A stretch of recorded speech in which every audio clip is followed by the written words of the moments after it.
Hi, I'm Tony Segro.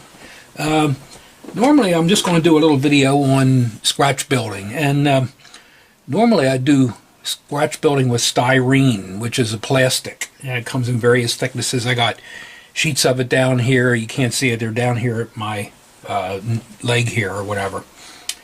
This little building I built, and I wanted to talk about it. It's not finished yet, but I saw some great models of wood laser kits and such online on Facebook, and I just started working on a building, and I want to sort of go through a little bit with it, you know, what I've had. This is made out of cardstock and mat board and wood strips and such. And what mat board is it's a kind of board that you might use to mat a picture in a frame, okay, like a photo or something. And a good dear friend of mine gave me quite a bit of it. I guess he was into photography, used to mat photos and such like that. Had a lot of old photographs of the town of Columbia and such. That's one mat board that I use. It's like thicker than cardboard though. But I do use regular cardboard. And I'm not sure if you can see, I've got sheets of that too. And what I've done is I've actually scribed lines in the cardboard to represent boards in the wood. And I just use my machinist square, which I have right here. And, you know, I just line the cardboard up and I can scribe these lines, okay? And I space them fairly close together. I don't even think they're an 1/8 inch apart, but I didn't really measure them or anything to be that super precise on it. Another type of the wood that I use is basswood. And basswood is very thin. I don't know if you can tell here how thin this is. I'll try to zoom in a little bit. Okay, and I cut that into strips too. It doesn't have the strips in the beginning. And then I use a little pointy tool that I have. And what I'll do is I'll just poke little holes in there that might be to represent nails and such, okay? Also, I use just plain old paper. Just plain paper here. I cut this into strips, and with that, I can do roofs or boards, individual boards. Over here on the side of this building, this roof was made with paper. Okay, it's just paper I glued that over the top of this, which is over the top of this, okay? So you can see there's a few layers for this building. The window up here and all the windows in this building are Tichy windows. I believe it's number 8028, okay? And I placed a few of those in there. This brick that you're probably seeing in here is styrene, and that's made by JTT Architecture, which is HO scale here. They make HO scale brick sheets. The wire here I use for 28 is 28 gauge wire, and that's to hold the roof up. Okay, and the roof has strip wood underneath.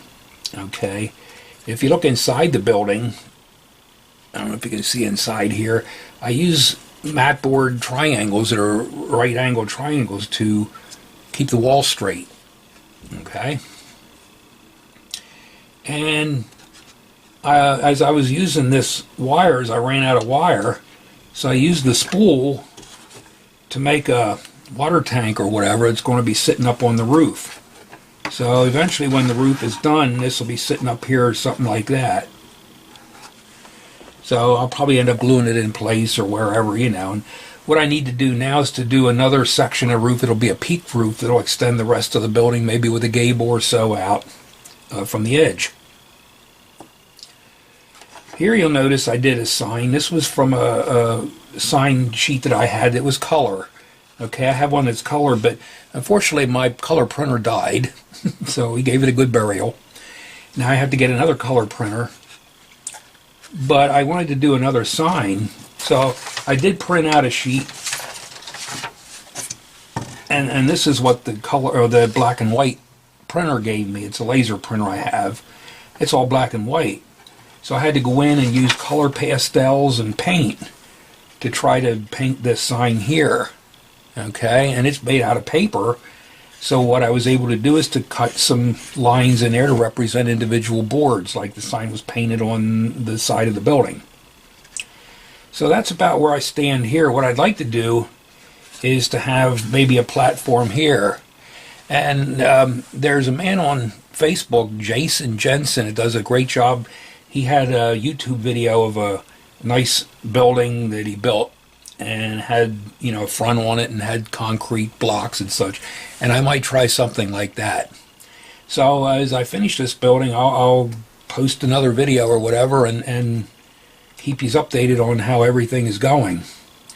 It's New Year's today, so everybody have a Happy New Year, and hopefully you have a great year.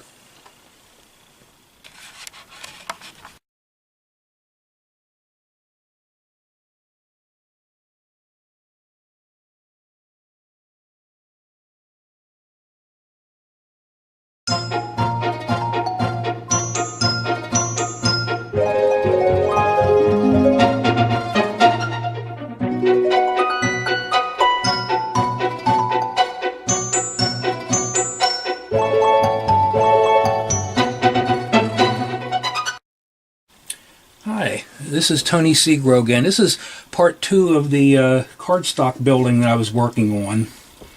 And if you notice from the last time, what I did was I added this top roof. Okay. Coming around this side, I added the tank. I added a pipe coming down from the tank. Here in the back, you notice that I added a chimney. Okay. But I didn't do anything with the back of the roof here, the back of the building, because when I put this on the layout, you're not going to see that, and if you're not going to see it, then I don't really, you know, why model it.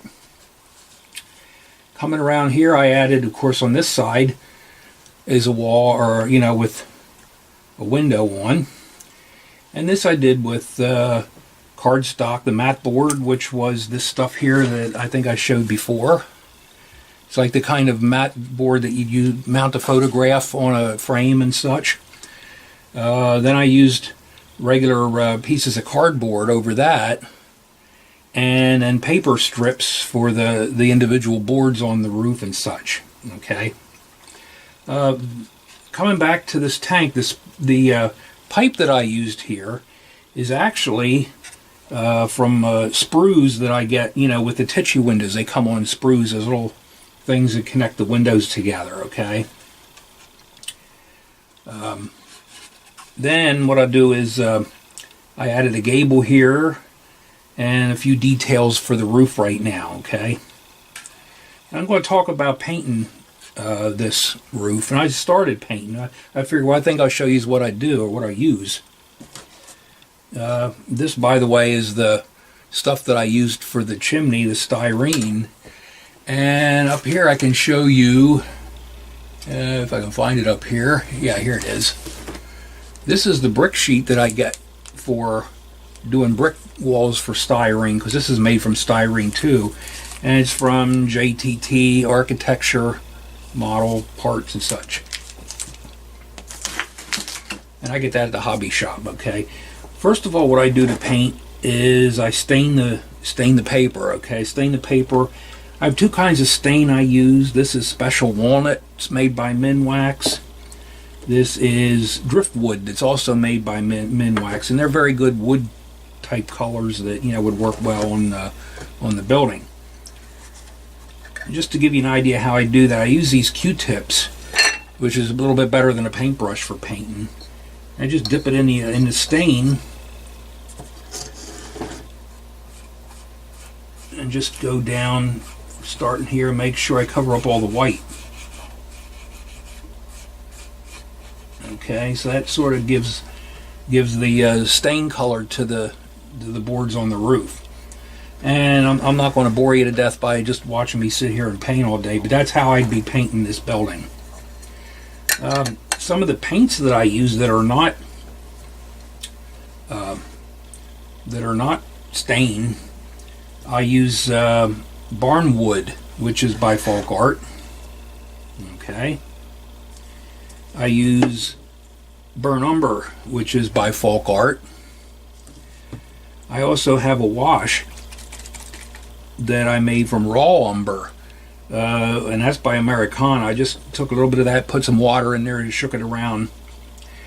These two colors here I use for bricks are yellow ochre and light red oxide, and they're both from Folk Art, and they do a nice job for making brick color and such like that.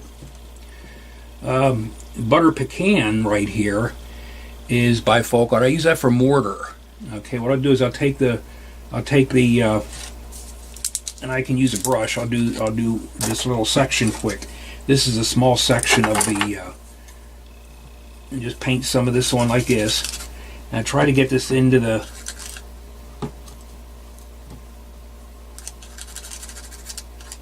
and I really scrub it in there good. Okay, I'm hoping you get to see this. And I just go back with my finger and clean it off, and it sort of puts mortar lines in there.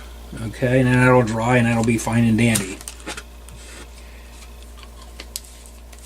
And that's what I do for that. What I'm also going to do then is later on, once this all dries and everything, I'll use pastels, which I have earth color pastels. Get over there. Earth color pastels. And I also use charcoal, which are black colored chalk that I can use if I'm not knocking everything over here. Little pieces of black charcoal, which I scrape down, and I can use that to darken. The color that I used for the green is Americana Avocado, okay, which is a nice color, and I mixed that with a little bit of Folk Art Steel Gray, just a touch of the Steel Gray, and it sort of tones down the avocado color. And that's basically what I use there. Now the next thing I'll be doing would be to finish a base for this. Once I get done painting, finish a base. I'll probably have some details that I have in drawers around here, and I'm going to build a base and then maybe put a telephone pole with wires going to the building and stuff like that. So that's where I'm at right now.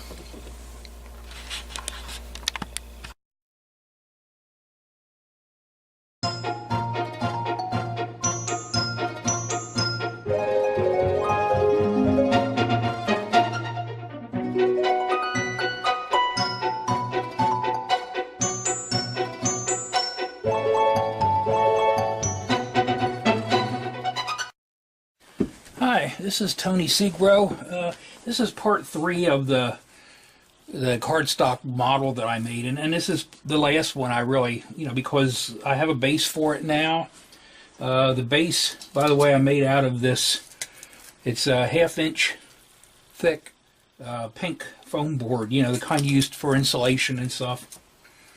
I painted the base steel gray, which is a gray color to represent the concrete, and then I weathered it with pastel chalk, brown color, gray color, a little bit of charcoal pastel or whatever also in there.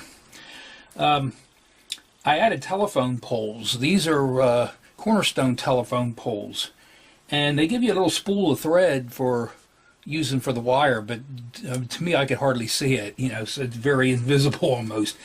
So I use thread instead. It's more visible. Now this building is going to be back against the backdrop. So I only modeled 3 sides of it. So let me spin this thing around here, and you'll see that the back side I didn't really do anything with. I added a fence, and I can pull this out because I mount this with pins. There we go. Here on the bottom, I don't know if you can see them, there are 2 extra long pieces of, and this is flat toothpicks that I'm using. I made these a little bit extra long, and that way I can just pop them in here then. And that's in there pretty good. I had some details in the bins over here that I used for modeling. I had some people, some barrels. I had a bicycle, so I put the bicycle over here against the the side of the building. Okay, I had some barrels here in the back. I put down some grass with white glue. I also left, when I made the base, I left an opening underneath, okay, like this, in case I want to put lights in there. So, I mean, I'll demonstrate what it might look like. So let me turn these lights out a minute.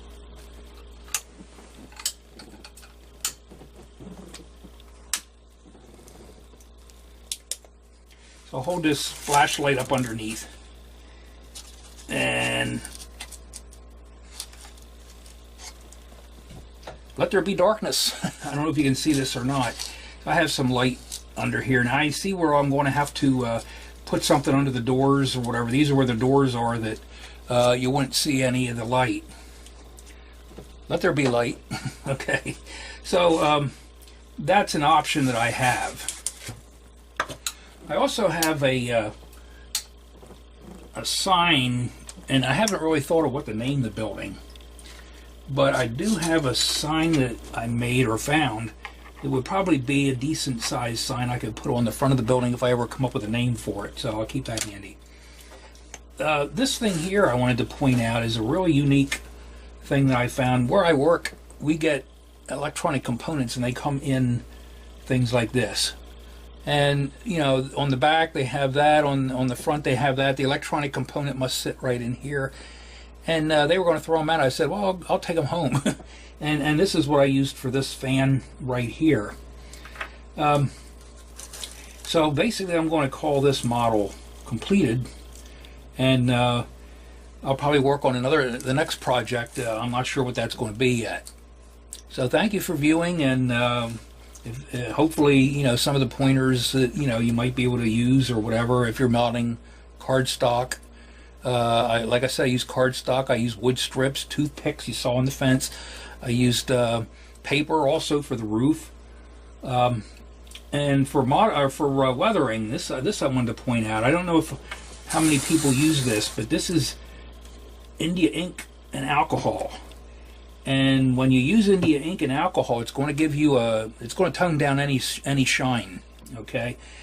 But believe it or not, this is the whole container. It's a pint-sized container of the alcohol with only one eye drop of the India ink. The India ink is so black that if you put too much in there, it's just going to darken everything up, and it can ruin your model, because once it's dark, you're never going to be able to get it light again. So it's easier to start very light and then go in coats. You know, if it's not dark enough the first time, add a second one, add a third one, add a fourth one, whatever you need till it makes you happy.